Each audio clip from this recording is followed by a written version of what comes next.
And so this afternoon, we'll start off immediately by my presenting to you another one of the sponsors from the Boston area who will have no other task than to introduce the moderator for the afternoon.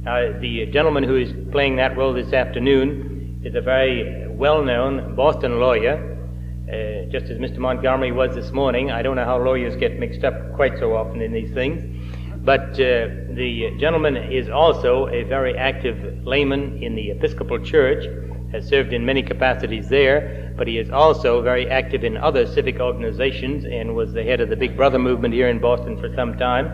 But every once in a while I have urged him to do, as so many people urge their friends these days, to join the John Birch Society, but he declines because he says it's not far enough to the right for him. And so with that background, I think it's very generous of him to come here this afternoon and be part of the show in bringing these really right-wing people, even if they aren't as far over as he is. And so it's a great satisfaction to me to present to you this afternoon another one of our sponsors, Mr. Lispenard B. Pfister of Boston.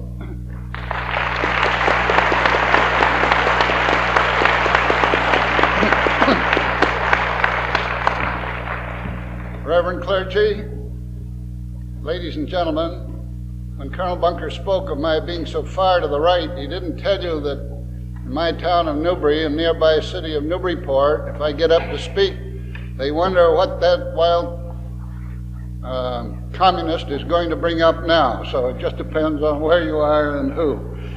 What we're really after are the facts and the truth. It's my wonderful opportunity to present our moderator of this afternoon, Mr. Harry T. Everingham, who is president of We the People, which is a very, very patriotic worker for all of these problems that we have before us. Since Pearl Harbor, twice a month he's been editing a publication called The Fact Finder. He has a national newspaper called The Free Enterprise, both of those published in Chicago. Throughout all 50 states, he has some 1,600 outlets of his work.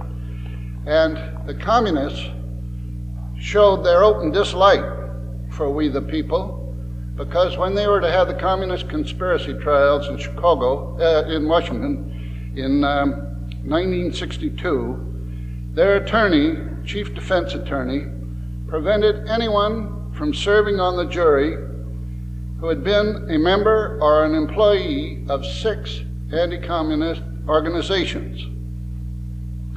The communist attorney asked the prospective jurors, before they were accepted, if they were or ever had been members of, and listen to this, if they were or ever had been members of the American Legion, the Veterans of Foreign Wars, Young Americans for Freedom, the DAR, the John Birch Society, or We the People. I think it's the understatement to say that Mr. Harry T. Everingham was honored to be so looked down upon by the communists. Mr. Everingham. Thank you very much.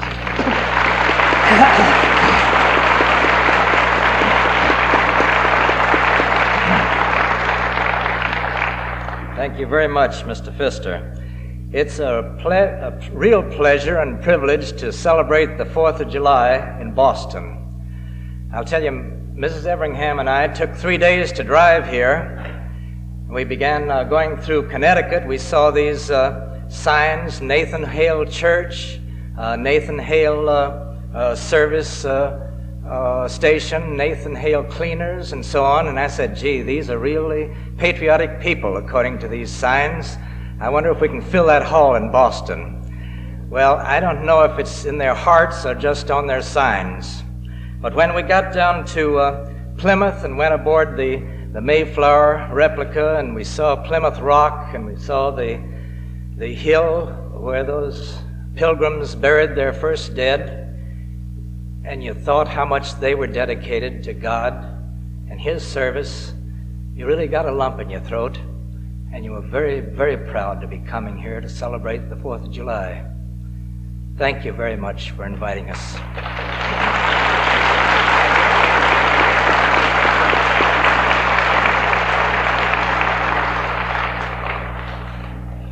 And then I turn on the TV this morning, and there's a kid TV show on where a comedian is burlesquing George Washington. How many saw that? Thank goodness you didn't turn that station on. I turned it off, switched immediately to radio for the news, and it came on with a crash. Boston has the second highest rate in the nation of alcoholism. That was the first thing I heard as I turned the news on. I had to stop and think, well, now why? Are these people so frustrated and so confused here in Boston that they have to take to the bottle? What is the nation's #1 city? Surely it must be Washington, D.C.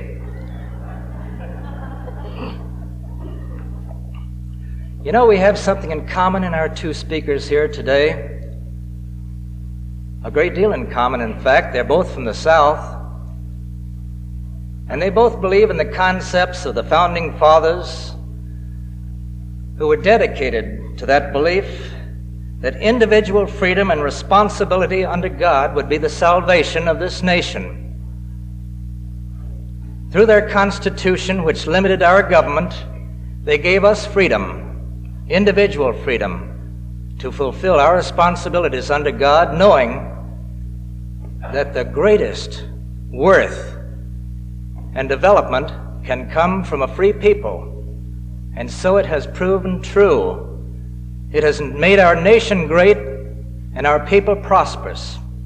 These are two people who have developed themselves and their ability to communicate to the extent that you will be proud not only to hear them, but to carry their message forth to your friends and neighbors and members of your group.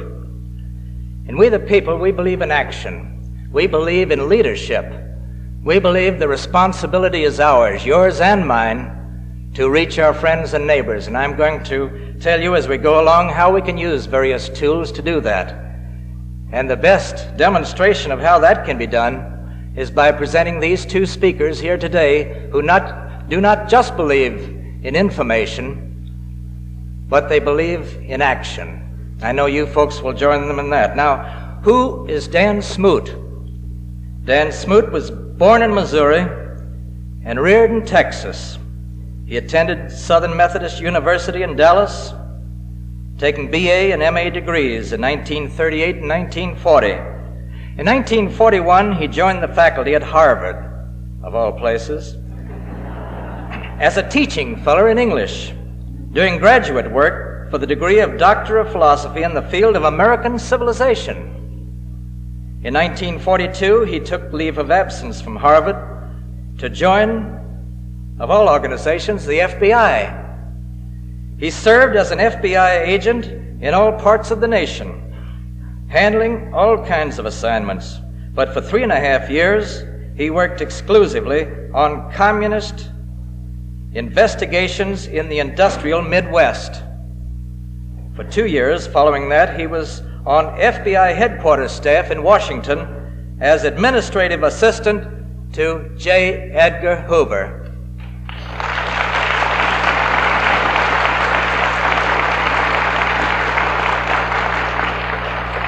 After 9.5 years in the FBI, Dan Smoot resigned to help start the Facts Forum movement in Dallas, Texas.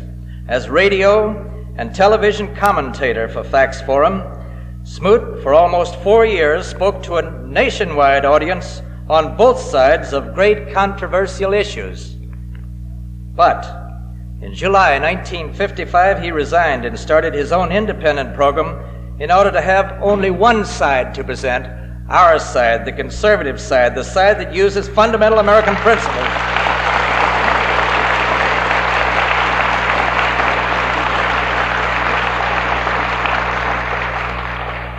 And he's going to tell you about those fundamental American principles today in his speech, which is entitled Deacon Larkin's Horse. Dan Smoot.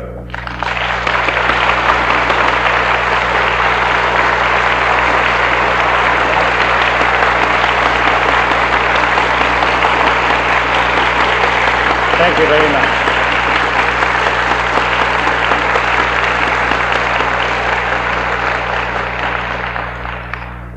Thank you very much. I have been looking forward to this event, knowing that folks here would be as gracious and charming as folks in this part of the world are supposed to be. Being here provides a double pleasure for me, an opportunity to meet with Americans who understand freedom, unabridged and uncompromised, and a chance to look again at old landmarks. Mrs. Smoot and I first saw New England in 1941, just before our nation's second effort to make the world safe for democracy or something or other.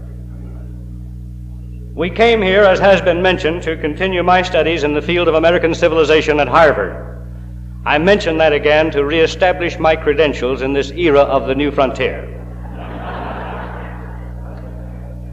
We drove to Boston from our home in Dallas. By the time we arrived, we were suffering peculiar discomfort, an emptiness below the pyloric region, a thickening in the throat. In the language of modern psychiatry, we were having a traumatic experience peculiar to chauvinistic regionalists. We were homesick for Texas.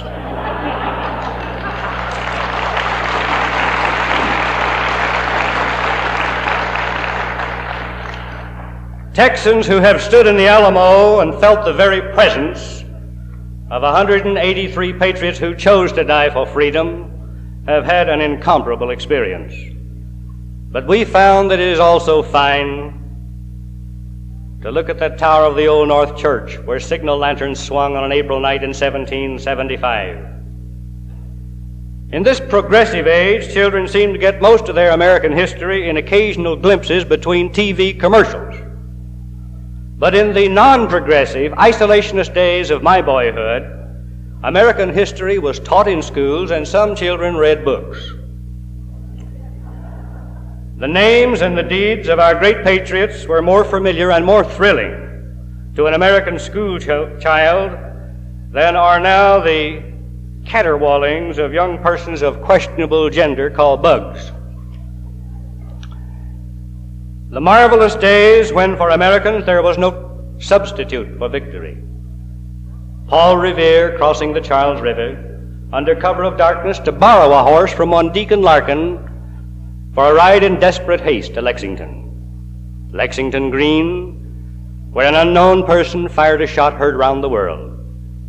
General George Washington, his noble pockmarked face stern with high purpose as he gave an order. Post none but Americans on guard tonight. The Battle of Bunker Hill, where Americans losing 140 men inflicted some 1,500 casualties before yielding. Lord George Germain reported that battle as a most decisive blow against the Bostonians. That sounds like the reporting of the liberal press in 1964 on a presidential primary.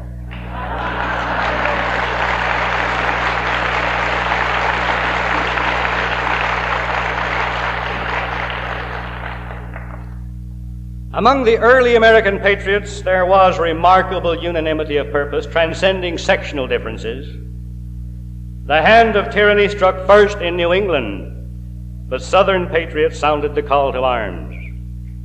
At Philadelphia, it was a Southerner, Thomas Jefferson, who wrote the Declaration, setting forth reasons why all the colonies must take up arms to defend patriots in the North. That young Virginian could have lived out his life in pleasant ease if he had gone along to get along. But he stood up to be counted, flinging a challenge into the teeth of the most powerful nation on earth. Speaking of the man whose tyranny it had become necessary to resist, Jefferson said, "He has obstructed the administration of justice.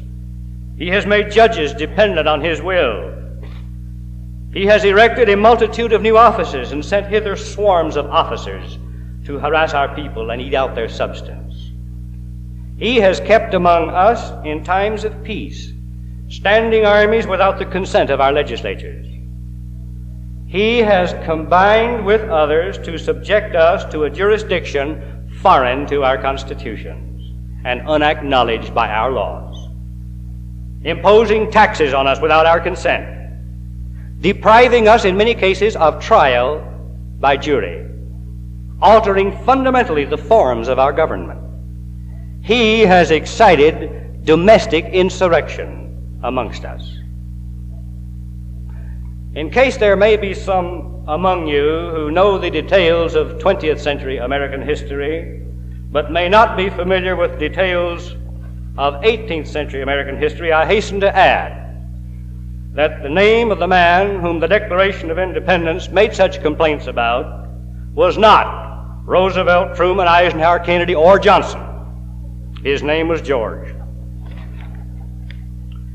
A Virginian wrote the magnificent Declaration, but the magnificence of a Massachusetts patriot helped assure its adoption.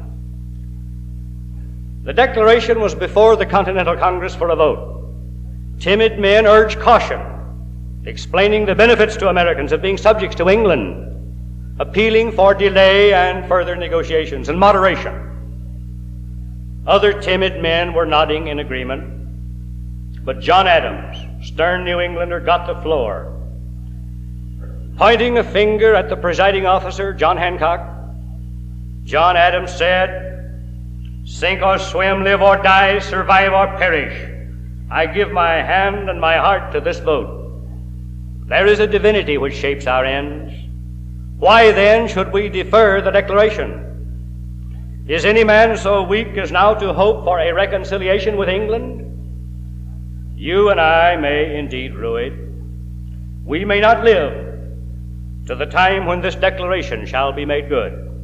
We may die colonists, die slaves, die, it may be, ignominiously and on the scaffold. Be it so, be it so.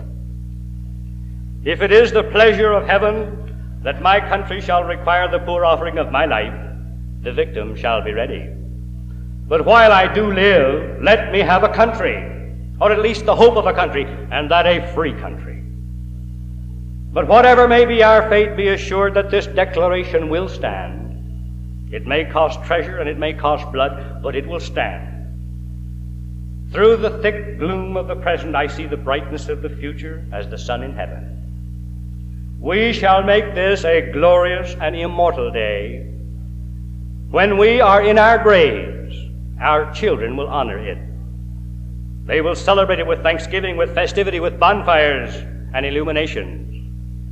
On its annual return, they will shed tears, not of subjection and slavery, but of exultation, gratitude, and joy. Sir, before God, I believe the hour is come. My judgment approves this measure, and my whole heart is in it. All that I have, and all that I am, and all that I hope, I am now ready here to stake upon it, and I leave off as I began. Let live or die, survive or perish, I am for the Declaration of Independence. It is my living sentiment, and by the blessing of God it shall be my dying sentiment. Independence now and independence forever.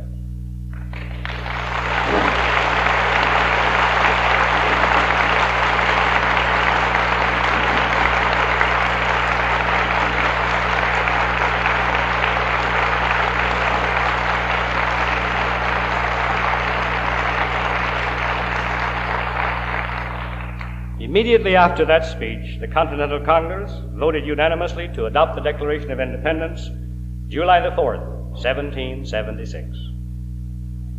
Throughout most of their long lives, John Adams and Thomas Jefferson were personal enemies. But in their twilight years, they became warm friends by correspondence. Jefferson in Virginia, Adams in Massachusetts. As he lay dying, John Adams, with the last breath of life, said, "Thomas Jefferson still lives." But there is, as Adams himself had said, a divinity that shapes our ends. Thomas Jefferson and John Adams died on the same day, July the 4th, 1826, the 50th anniversary of the signing of the Declaration of Independence. They, with all the others at the Second Continental Congress, had pledged to the fulfillment of that declaration their lives, their fortunes, and their sacred honor. American patriots then, as now, were called fools, crackpots, rabble-rousers, hate-mongers. The generic term of contempt for patriots then was radical. Today, of course, it is radical rightist. Then, as now, power, wealth, major means of communication, and the intangible social controls which define respectability were largely in the hands of the enemies of freedom or in the hands of amorphous moderates who, though neither fish nor fowl, swim and fly with prevailing currents. Why did the early American patriots remain true to the ragged colors of a perilous cause? It was a noble cause, and there were great men to blaze the trail and lead the way. No one in history deserves more gratitude from all who love liberty than the anonymous, ragged, starving men who survived that harsh winter at Valley Forge, keeping their identity as an army, which in the spring limped out to strike the well-fed, well-armed, arrogantly overconfident British. But those men could not, they would not, have stayed there barefooted in the snow if it had not been for the leadership and character of George Washington. One historian has noted that on the other side, there was not one man who could compare with Franklin in intellectual distinction and political understanding, not one with Washington in power and dignity of command, not one with Jefferson as a master of written eloquence. In the 20th century, the enemies of freedom in our land, the totalitarian socialists who call themselves liberals, belittle and scoff at all who cling to the ideals and ideas of the 18th century patriots. Today, a commonplace political joke is a contemptuous liberal reference to men like Barry Goldwater as 18th century throwbacks. What in the name of God was wrong with the 18th century?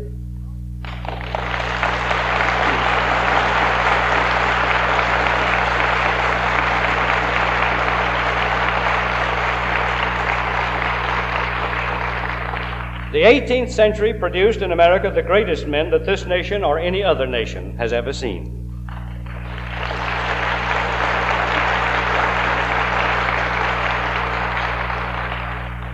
Under the guiding hand of divine providence, America, so beloved by the founding fathers, became the envy of the earth, the promised land for all mankind. Between 1790 and 1921, great waves of immigration pounded the shores of America, bringing in 40 million Europeans. Why? What promise brought them here? Were they merely escaping without purpose or direction the crowded and hungry cities of the old world? Were they seeking security and plenty, the fat and easy life? If so, why here? In this vast and often lonely land, there were more hardship and hunger, more struggle and sudden death, more of nature's fury and destruction than they had left behind them, and they knew it.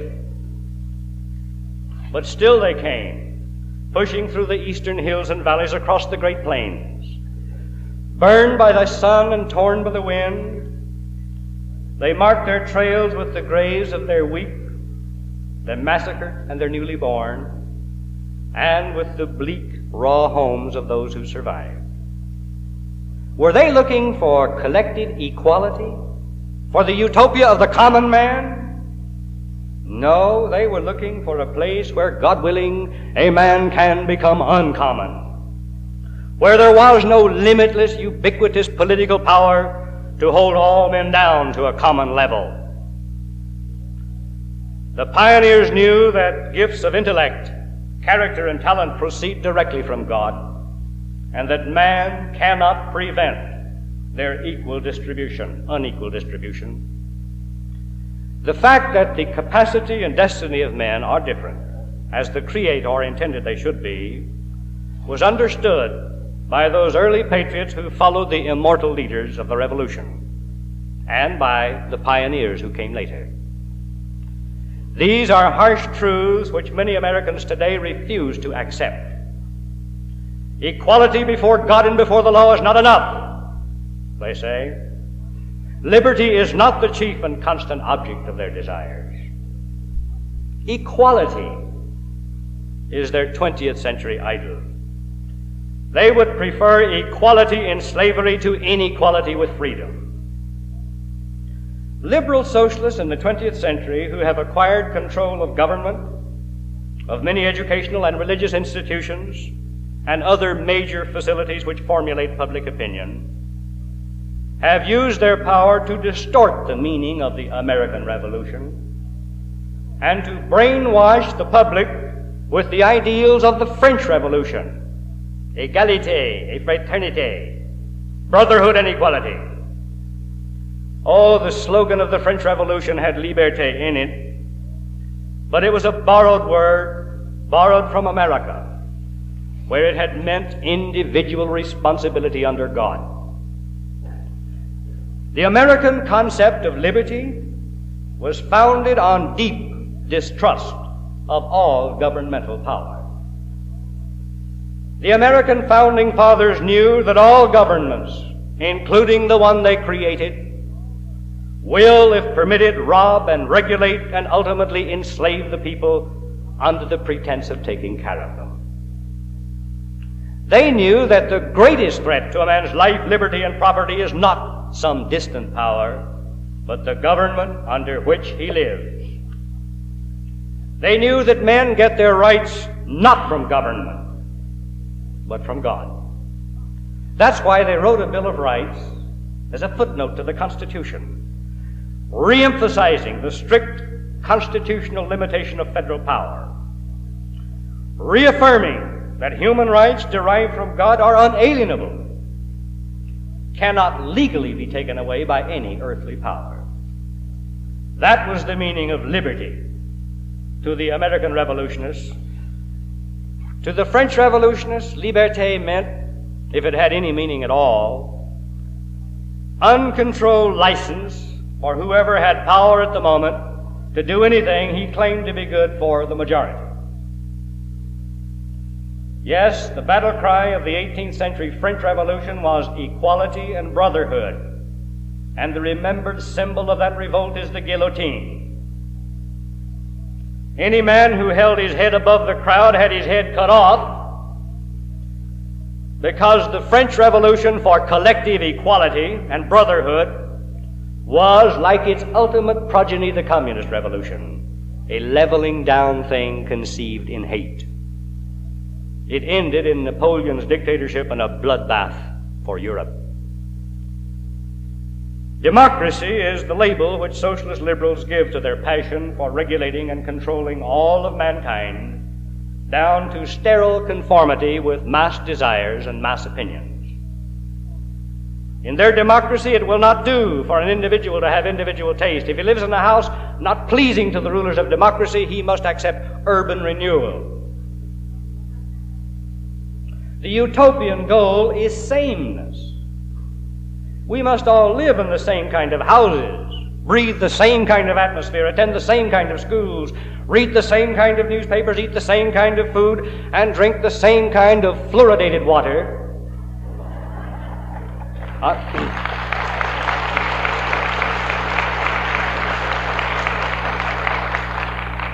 Do everything in exact sameness until we achieve the uniform sameness that characterizes a litter of pigs.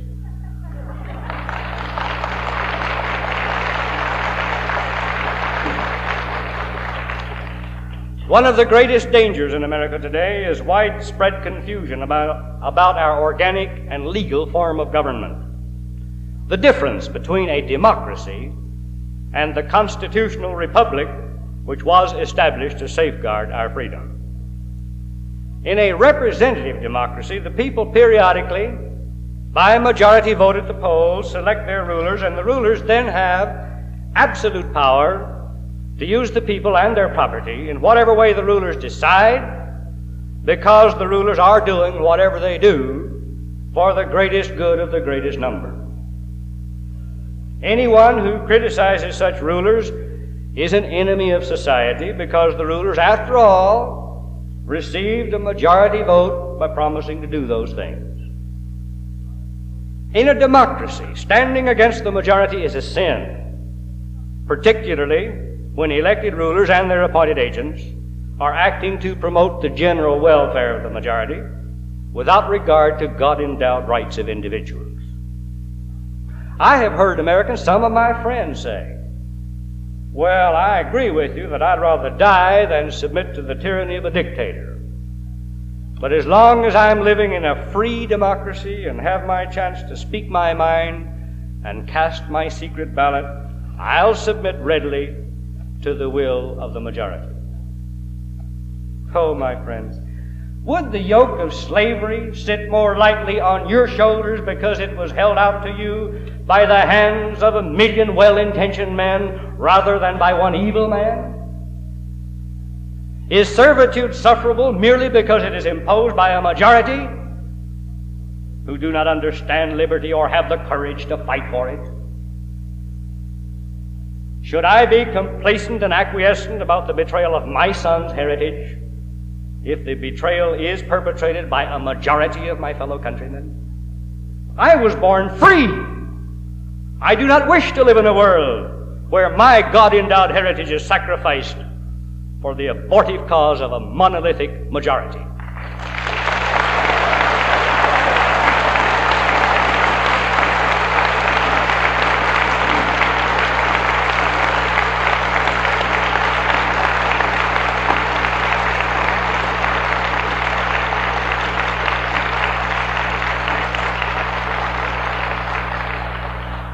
The men who founded this republic feared democracy possibly more than any other form of government. James Madison said, democracies have ever been incompatible with personal security or the rights of property. Jefferson, fearing democracy's concept that a majority is endowed with wisdom, cautioned, in questions of political power, speak to me not of confidence in men, but bind them down from mischief with the chains of a constitution.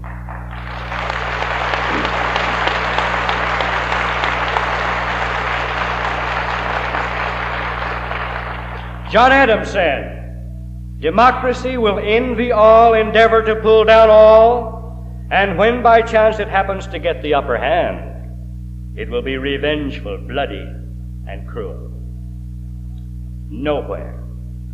Nowhere in our organic documents of government will you find the word democracy. We pledge allegiance to the flag and to the republic for which it stands.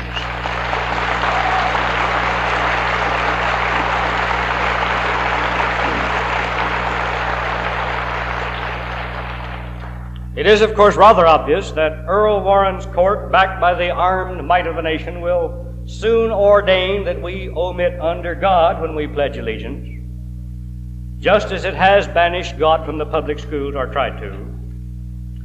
And when that happens, there will be a grim sort of logic in it. Not only Earl Warren's court, but other sinister forces and groups are determined to convert our republic into a democracy, and it would not be fitting to call a democracy a nation under God. God deals in eternal truth, in absolute principles. There can be no absolutes, no unchanging truth, no eternal principles in democracy dedicated to majority will. There can be no fixed guide to human conduct, no standards or guide at all, except fickle majority opinion, an ever-changing thing that defines truth in a democracy.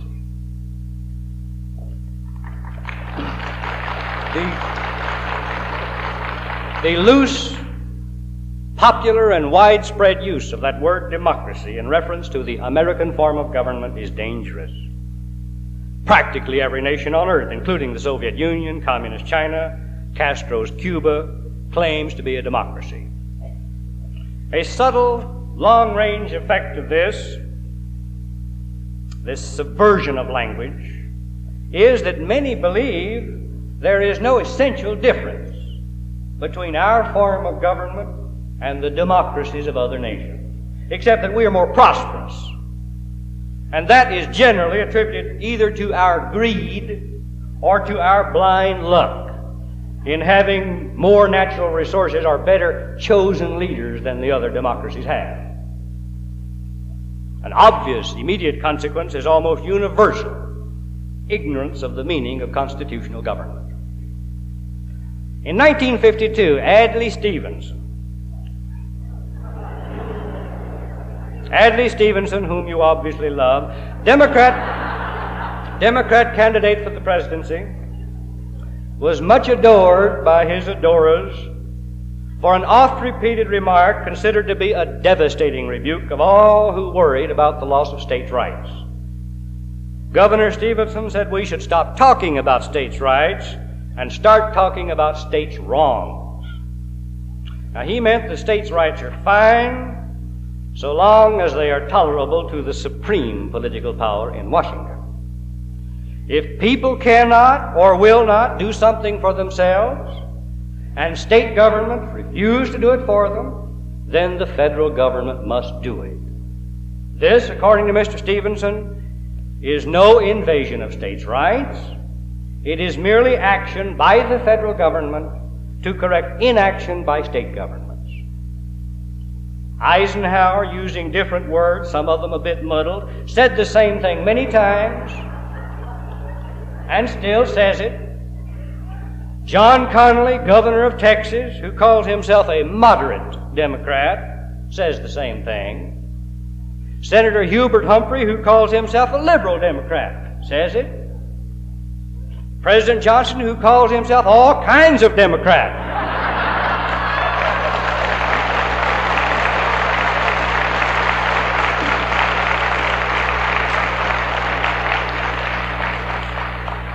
he says it. Senator Carl Mudd of South Dakota, who calls himself a conservative Republican, says it. Senator Jacob Javits of New York, who calls himself a liberal Republican, says it. This almost universal idea about the role of the federal government is a total perversion of our constitutional system.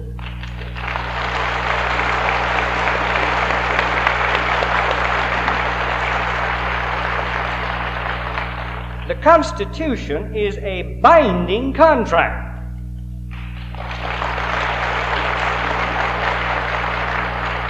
In this binding contract of government, the people delegate limited powers to the federal government, specifically enumerating the powers delegated, telling the federal establishment precisely all the things it can legally do, sternly prohibiting any extracurricular activities.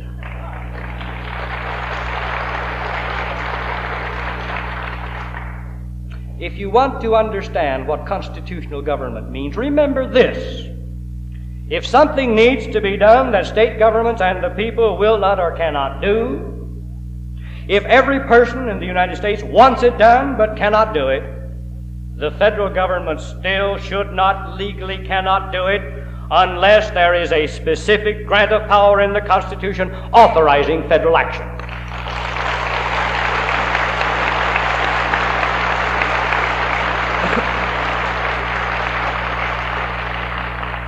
When the federal government ignores or violates the constitutional contract by doing anything that the contract does not authorize, we have unauthorized, lawless government, no matter what the Supreme Court says about it.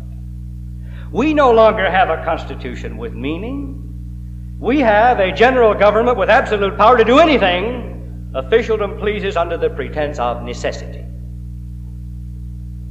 Most political leaders in our country today ignorantly see the role of the federal government as an all-powerful overseer, standing with a whip to lash the people and their state governments into doing something which the overseer thinks needs doing, or to confiscate their money and property, drive them out of the field and do it to please it himself. They apparently never give a thought to the Constitution.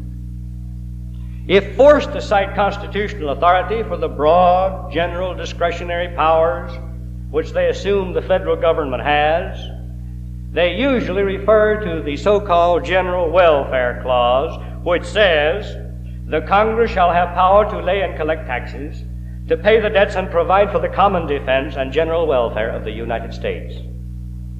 As James Madison said, that clause merely describes the purpose for which specified grants of power are to be used.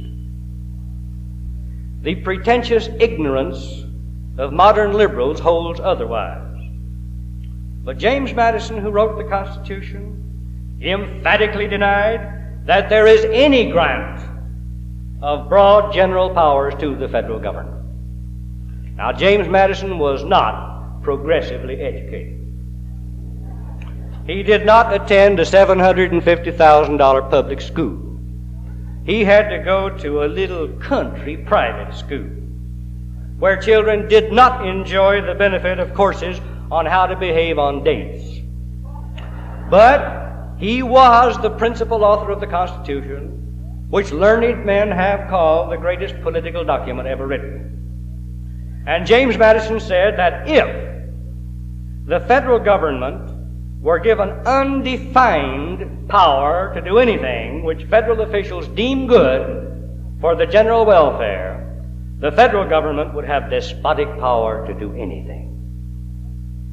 There would be no need for a constitution then. Indeed, there could not be a constitution if governmental officials have discretion to decide what the general welfare is, and then the power to promote it as they see fit, as modern liberals contend. We cannot restore constitutional government and individual liberty in our republic until we send to Congress and to the White House men who understand, respect, and obey the Constitution as a binding contract.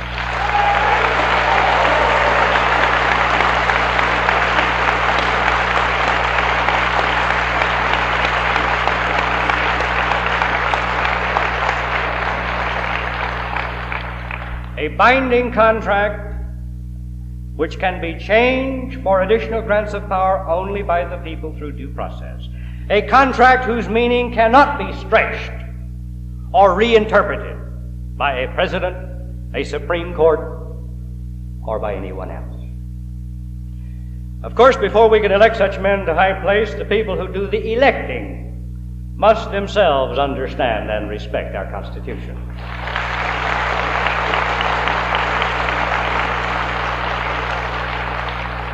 Educating the people to such discretion is difficult, not only because they have been subjected for 30 years to saturation bombing with the one world socialist propaganda, but also because international socialists control most of the media of mass communication. In the medium of mass communication, television, there is a total blackout of constitutional conservatism in many areas of this nation.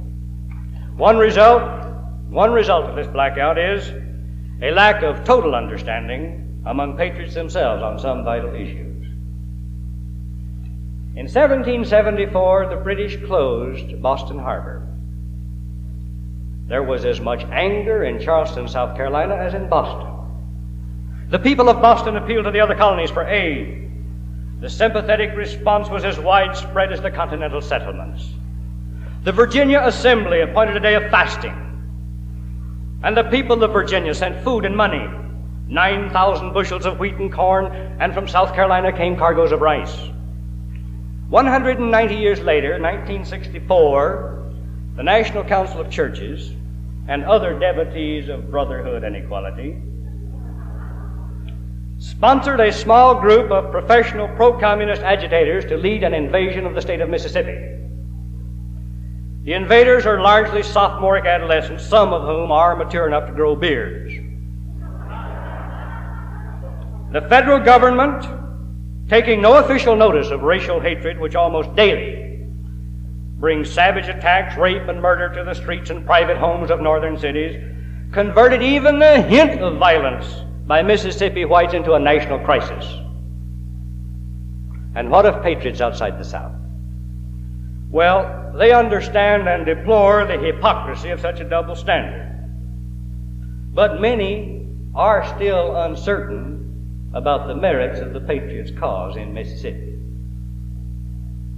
Let me ask you a question. Can the 25% of the people who pay practically all taxes in Mississippi survive if the 75% who pay little or no tax control the ballot and vote benefits for themselves which the minority must pay? Yes, there is prejudice in Mississippi, just as there is in Texas and in every other place where human beings exist.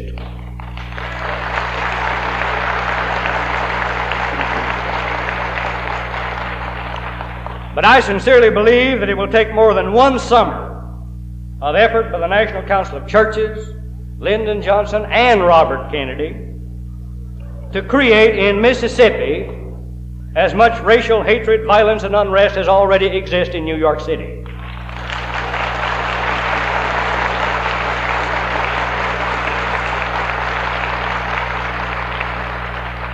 My friends, it isn't often that a Southerner gets a chance to say this to a New England audience, so I want to say it.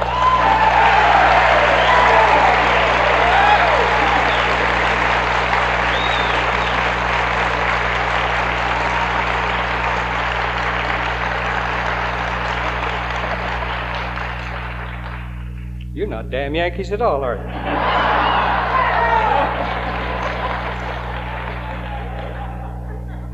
Between 1865 and 1954, the American Negro in our southern states made more progress than the black man had ever made anywhere else in the entire history of the human race.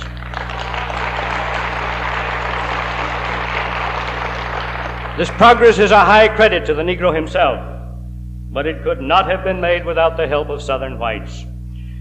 The monumental job thrust upon Southern whites in 1865 could be completed only after the passage of many, many generations. It was being done, slowly but surely, safely and peacefully, and within the bounds of constitutional government.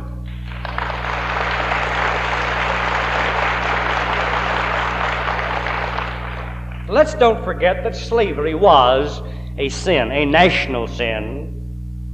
What the South used for its peculiar economy, New England and British slave traders provided.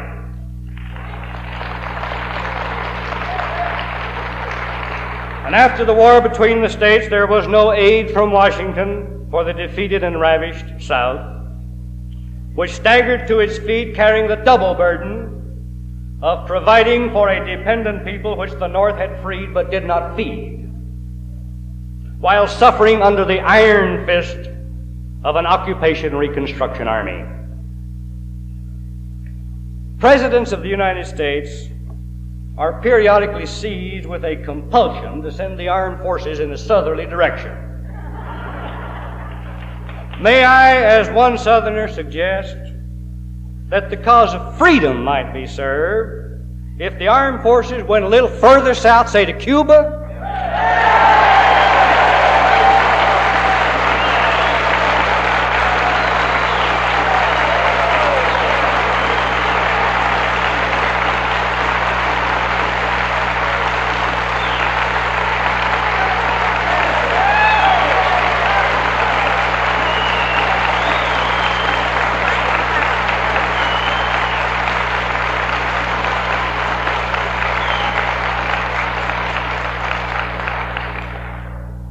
It is obvious that most of us here agree. But I suppose many of you still have the question that is persistently asked of me. What can I do? Well, I don't really know what you can do. And if you don't, you'd better find out as soon as possible through trial and error and do it. The harshest requirement of freedom is that men who want freedom must earn it and perpetually defend it, because freedom is not the fat and easy way of life. Your first responsibility and major continuing job, incidentally, is to educate yourselves and to help educate others in the fundamentals of constitutional government, and then use those fundamentals as a guide to political action.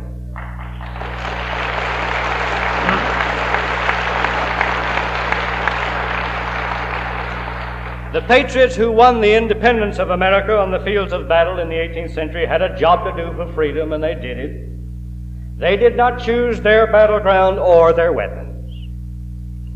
Viewed through the mist of history, their jobs do seem a bit more exciting and satisfying than roles we can play today.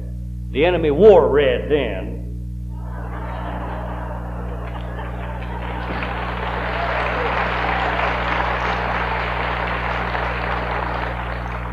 Every Massachusetts farmer who drew a bead on a red coat and squeezed a trigger knew instantly whether he had done any good or not.